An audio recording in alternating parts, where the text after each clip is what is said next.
When I get older, I will be stronger. They'll call me freedom, just like a waving flag. When I get older, I will be stronger. They'll call me freedom, just like a waving flag. And then it goes back, and then it goes back, and then it goes back.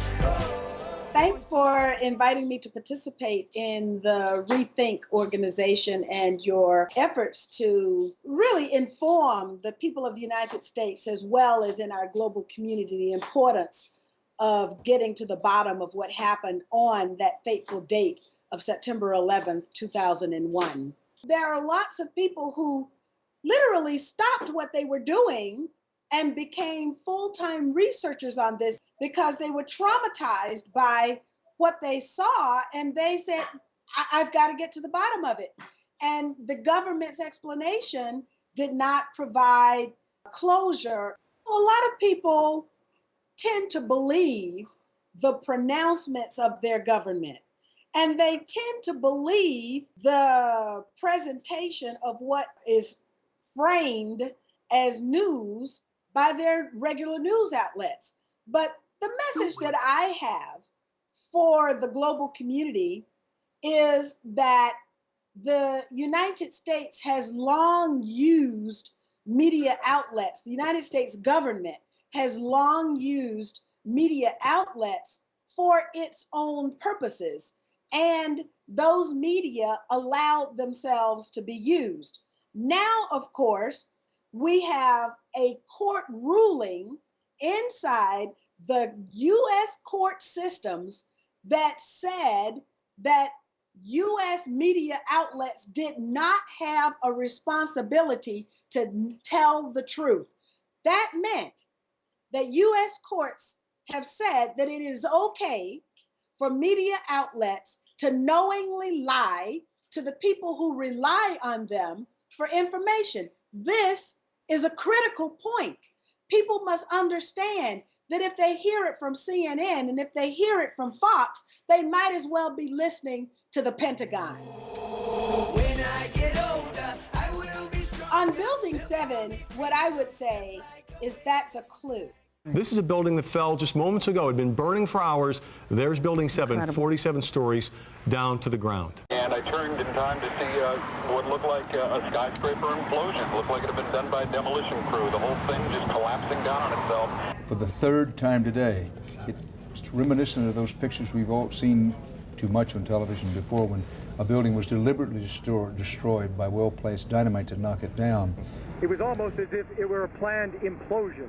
It just pancaked. At the end of the day, I think it was the BBC that gave us the biggest clue. And that clue was that the BBC announced the fall of Building 7 before it actually fell. Now, more on the latest building collapse in New York. You might have heard a few moments ago, I was talking about the Salomon Brothers building collapsing. And indeed it has. Apparently that's only a few hundred yards away from where the World Trade Center towers were. And it seems that this was not a result of a new attack. It was because the building had been weakened during this morning's attacks. We'll probably find out more now about that from our correspondent, Jane Stanley. Jane, what more can you tell us about the Salomon Brothers building and its collapse? Well, only really what you already know. Details are very, very sketchy. There's almost a sense downtown in New York behind me, down by the World Trade Centers, of just an area completely closed off as the rescue workers try to do their job. But this isn't the first building that has suffered as a result. We know that part of the Marriott Hotel next to the World Trade Center also collapsed as a result of this huge amount of falling debris from 110 floors of the two twin towers of the World Trade Center. As you can see behind me, the Trade Center appears to be still burning. It's now, what, some 8 hours since the attacks. Is there any estimate yet available of the number of casualties in the World Trade Center? I think we can only go at this point with the words expressed by the mayor of New York, Rudy Giuliani, that it's too frightening to think how many there could be. Jane, I think many of us, when we heard the news, perhaps on the radio earlier today, were completely flabbergasted by it and just couldn't comprehend it. I mean, it almost sounded too far-fetched. I was wondering what it's felt like for you being in Manhattan. Well, unfortunately, I think we've lost the line with Jane Stanley in Manhattan. Perhaps we can rejoin her and follow that up later. Across America, citizens are trying to come to grips with the enormity of what has happened. Saliba, again, as you're talking, news is continuing to come in, as you can imagine.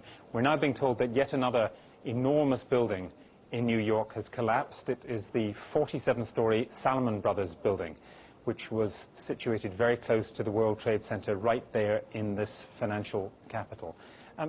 Professor Liebe, the implications of what you were saying... So there's a lot that needs to be investigated. Be the media, be the change. Rethink 911, investigate Building 7. They'll call me freedom, just like a waving flag.